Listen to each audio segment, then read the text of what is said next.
Hey guys, how you doing? Looks like we're back. Looks like some green cards just dropped for the next set. I mean, I haven't been keeping up with the rest of the sets. I can go through them a bit later if you prefer, but I thought, hey, this is the last color that still has to be revealed, so let's have a look at it. Plus, I had a look before, and I don't know, I kind of feel like this deck might have some potential to it. Plus, it has a couple of developments which I really wanted to touch on, because we haven't seen cards like this since set 1. So let's have a look at the cards available so far. So let's start off with the first one, the leader. Son Goku, the leader. Now, here's the thing about this card, right? It's basically Harugan in terms of its advantage generation. The only problem is they've stuck a burst 2 on it for some reason. So anyway, it's when this card attacks, you may choose one card, green card in your hand. Notice it says green card, not battle card. So it can be just a extra full power burst in it, full power energy, whatever it is you don't want to use. Just ditch it, draw 2 more cards.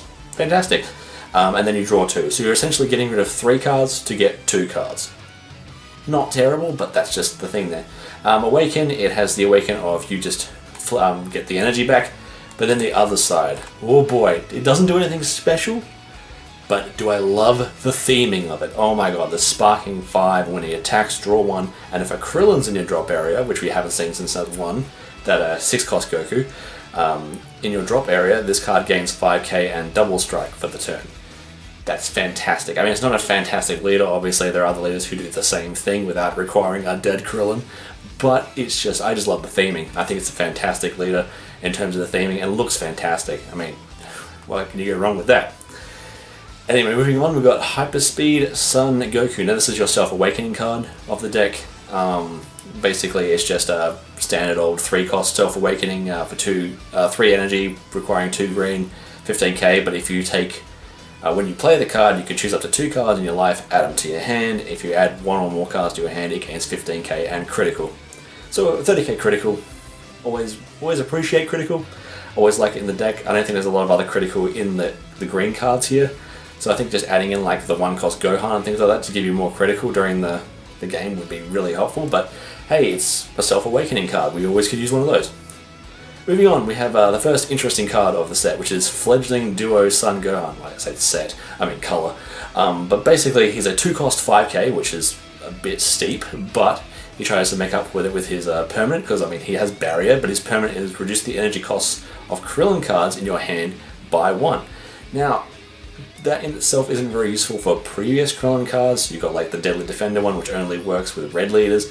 You got the Destructo Disc one from Tournament of Power, but unfortunately that only works with Universe 7 leaders, so it doesn't really help us here.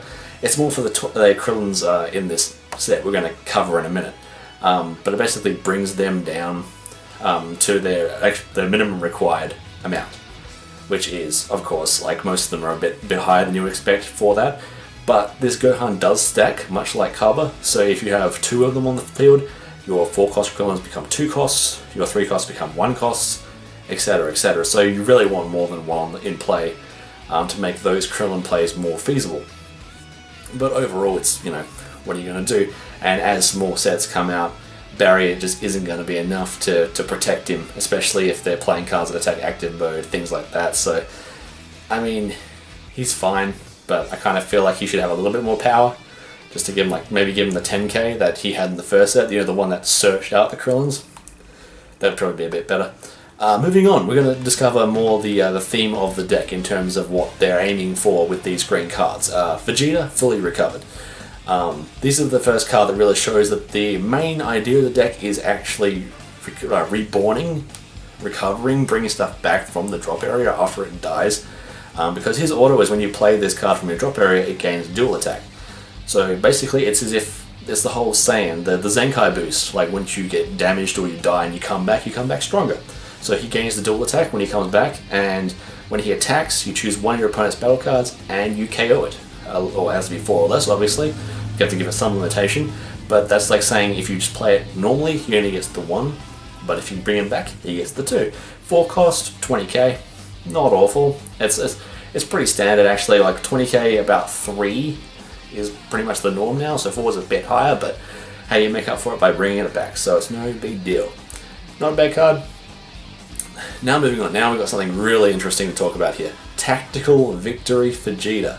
Now, auto, when you play this card, you choose one field card field card in your opponent's battle area and put it in the drop area. That's right, after a year and a half of this game, we have the first card that can actually kill field cards.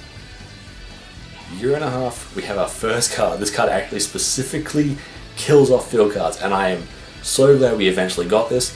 I mean, sure, there were things like I think the only other thing was the Broly from the first set. You could choose to pop off your own field card, but I mean, we needed a card to get rid of field cards because, I mean, while none of them are super pressing or degenerate right now, it's just good to have that option. I mean, this card isn't really limited to having a green leader or anything. You just have to run a green energy, and I mean, 2 cost 15k is still fine, so it's pretty good. At least I'm just glad we have that option now. There is that card in this game that actually kills field cards.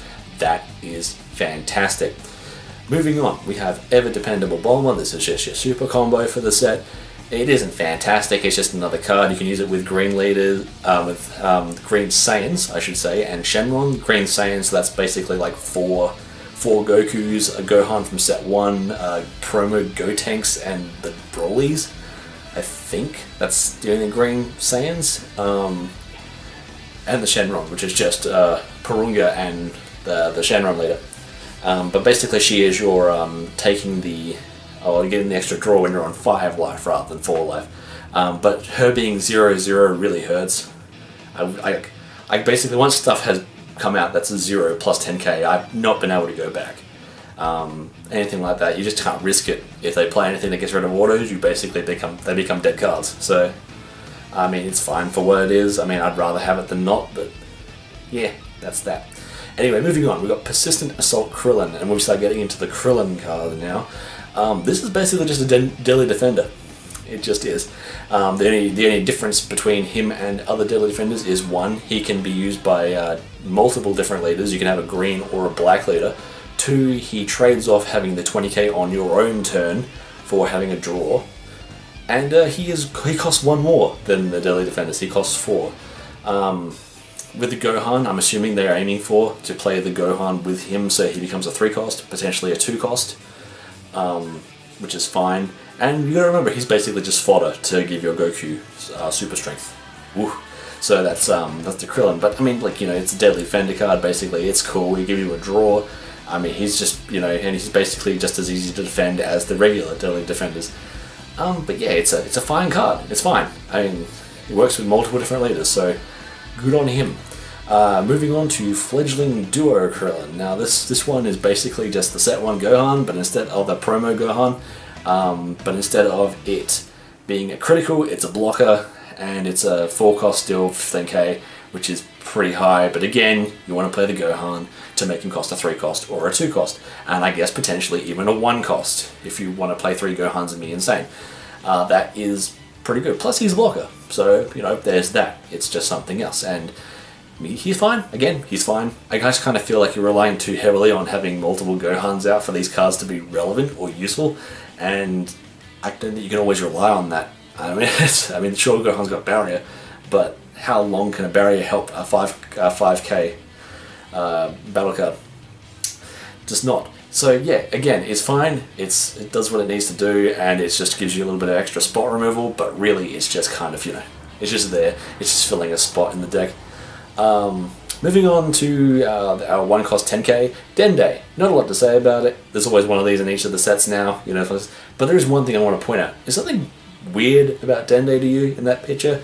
He doesn't look right. He looks like the older Dende inside the younger Dende's costume.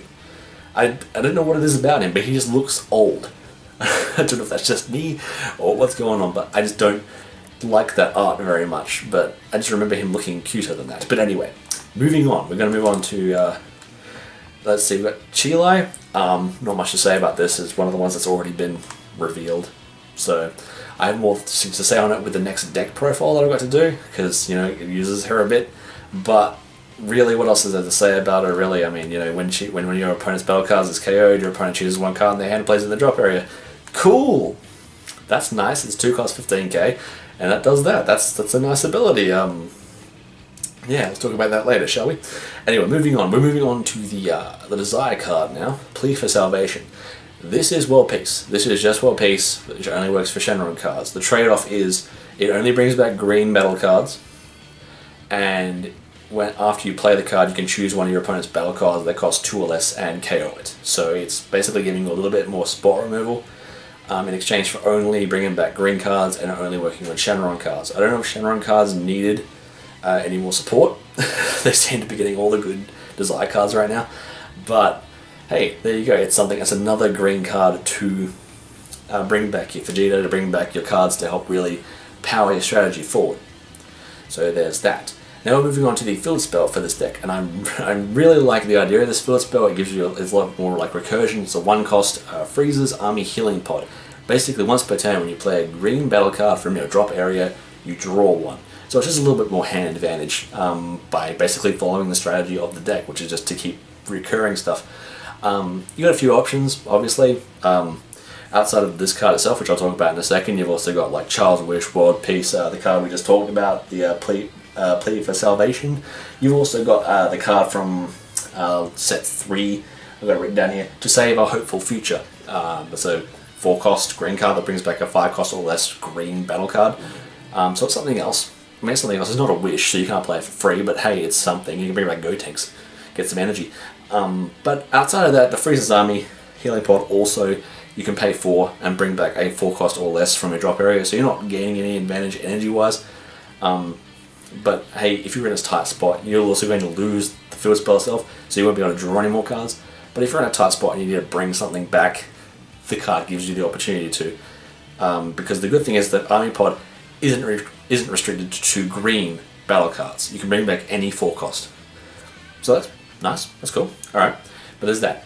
Moving on to the last card of the set, and oh boy, let's have a look. Preemptive Strike, a counterplay. That is right. You have read right. It is a counterplay, a card type we haven't seen since set 1. Since Bloodlust and Crushable. These are the only 2 cards in the game that are counterplay until now.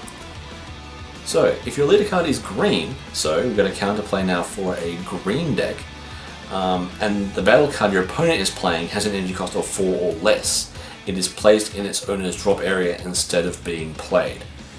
Now, how important or how big that is really depends on your opponent's deck, obviously. I mean, it only affects things that are 4 or less. You're basically paying 2 on your turn to make sure that the 4-cost they're about to play isn't played. It goes to their drop area instead. That's pretty good. I mean, that's basically what happens is instead of their autos going off, they'll just go straight from the hand to the drop area. So you're getting around. It's not the same thing as Bloodlust because you're not really negating their effect. All you're doing is just sending it straight to their drop area, which is in some ways better than Bloodlust. It gets around. It doesn't get around Deflect, obviously, because it stops counterplays, but like it stops Barrier and things like that. Stuff like that hit the field, you negate their effect for the turn. They're like, cool, I'll just pass turn, now it gets all of its effects back. This just sends it to the drop area, that's it, no problem. So yeah, pretty good card, pretty good. I'm actually quite happy that another colour has an option outside of Freezer's Army in order to do something about your opponent's plays, actually interrupt them in some regard. So I'm just in shock. I didn't expect to see another counterplay for ages, especially since they kept bringing out ways to stop counterplay, like they bring minus Killie Zone and things like that. So many things had Deflect now. It just seems like irrelevant to introduce more counterplays into the game because they just keep bringing out more and more responses to it. But now that we actually have another counterplay, that's fantastic. So I want to say kudos to Bandai for bringing in another card which we can actually use. Another deck has an option to counter. But anyway, that's all the greens for this set that have been released so far. Obviously, they haven't released all the SRs yet. We know what the blue and the red one are, but we don't know what the green is yet. And I kind of hope it's another Goku that freaks out when Krillin dies. That would be kind of cool. But anyway, that's it for now. I hope you guys enjoyed the new Field Destruction and Counterplay cards. But until next time, I'll see you then.